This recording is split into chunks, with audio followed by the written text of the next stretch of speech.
Chapter 8।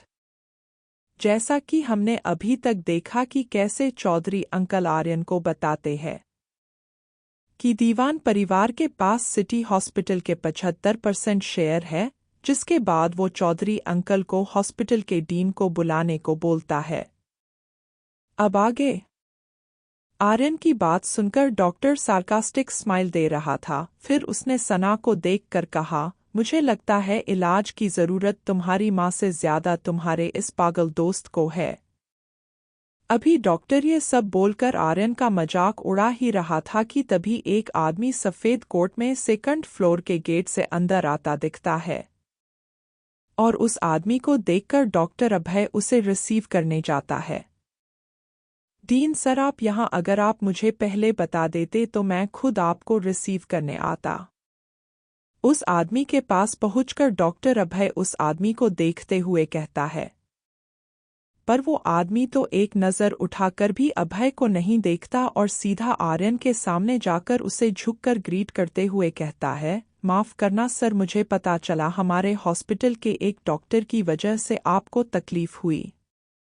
वहीं दूसरी तरफ हॉस्पिटल के डीन को आर्यन से झुककर बात करते देख डॉक्टर अभय का गाला सूखने लगता है, और इतना ही नहीं बल्कि उसके पैर भी अपनी जगह पर खड़े नहीं रह पाता और वो जमीन पर जा गिरता है। अपने सामने का नज़ारा देखकर डॉक्टर अभय के चेहरे का रंग बिल्कुल सफ़ेद पड़ गया।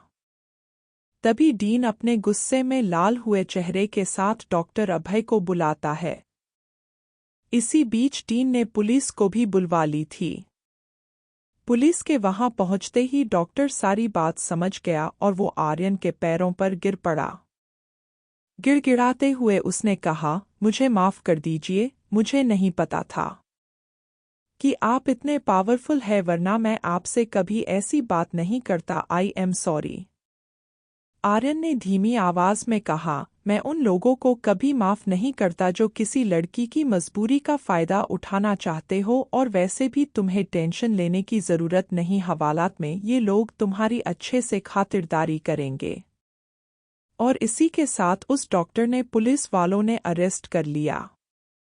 आर्यन ने सना की ओर देखते हुए डीन से कहा, आज के बाद से सना की माँ के इलाज में कोई कमी नहीं छूटनी चाहिए।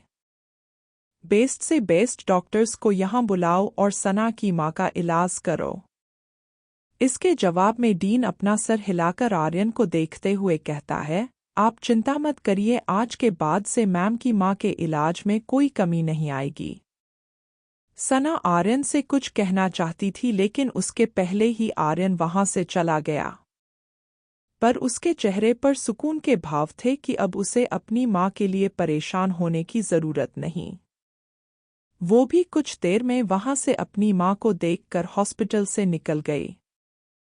वहीं दूसरी ओर अपनी आलीशान गाड़ी में बैठे हुए आर्यन भी इस वक्त सना के ही बारे में सोच रहा था। कुछ ही देर में उसकी गाड़ी दीवान पैलेस के सामने रुकती है।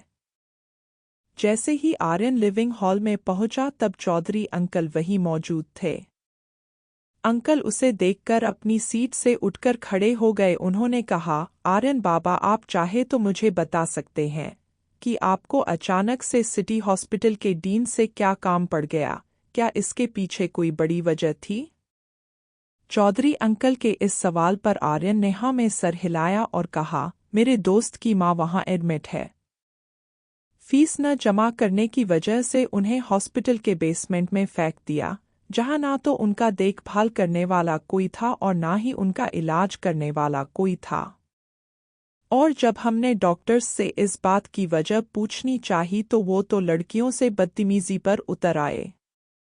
इसलिए मैंने डीन को बुलवाकर उस डॉक्टर को अरेस्ट करवा दिया। चौधरी अंकल बड़े गौर से आर्यन की बात सुन रहे थे। उन्होंने गहरी सांस लेकर नहीं में सर हिलाया। आर्यन ने आगे अपनी बात कंटिन्यू करते हुए कहा, डॉक्टर को हम भगवान की तरह पूजते हैं, लेकिन कुछ घटिया डॉक्टर की वजह से सारे डॉक्टर बदनाम हो जाते हैं, बस इसीलिए मैंने ये सब किया। आर्यन की बात सुनकर चौधरी अंकल के चेहरे की चिंता एक पल में ही दूर हो गई और वो आर्यन को देखकर बोले, आर्यन, मुझे आप पर गर्व है। उसके बाद आर्यन सोने के लिए अपने कमरे में चले जाता है।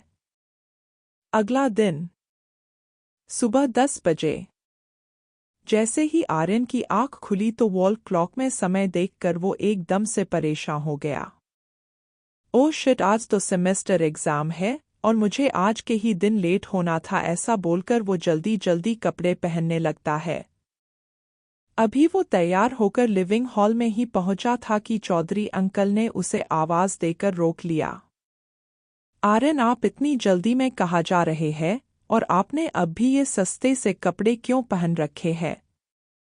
चौधरी अंकल को उसे रोकते देख वो उन्हें बताता है, अंकल आज मेरा एग्जाम है तो अभी मैं आपसे ज्यादा देर बात नहीं कर सकता, और रही बात इन कपड़ों की तो मैं अभी किसी को अपनी असलियत नहीं बताना चाहता।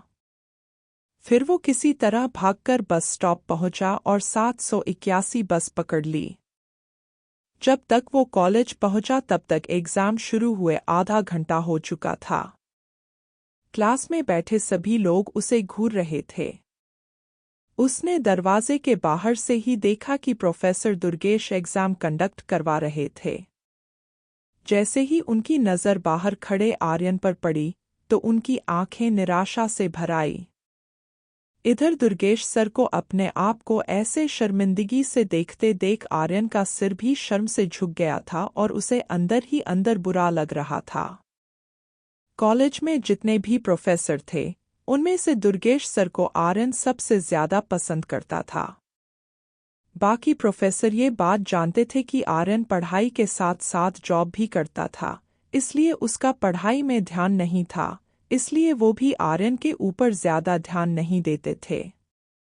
कुछ प्रोफेसर तो पूरी क्लास के सामने उसका मजाक भी उड़ाते हैं, लेकिन सिर्फ दुर्गेश सर ही एक ऐसे प्रोफेसर थे जो उसके साथ बराबरी का व्यवहार करते थे।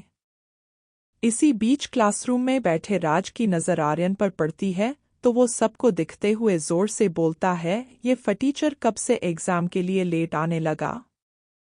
लगता है सूरज ने अपने उगने की दिशा बदल दी। ऐसा बोलकर वो जोर जोर से हंसने लगता है और उसके पीछे पीछे पूरी क्लास आर्यन पर हंसने लग जाती है। तभी दुर्गेश सर सबको शांत करते हुए आर्यन को अंदर आकर एग्जाम देने के लिए बोलते हैं। तो क्या होगा अब आगे? क्या कर पाएगा आर्यन एग्जाम समय पर कंप्लीट या हो जाएगा एग्जाम में फेल? क्या राज कुछ करने वाला है? जानने के लिए देखते रहिए इंस्टा बिलियनेयर।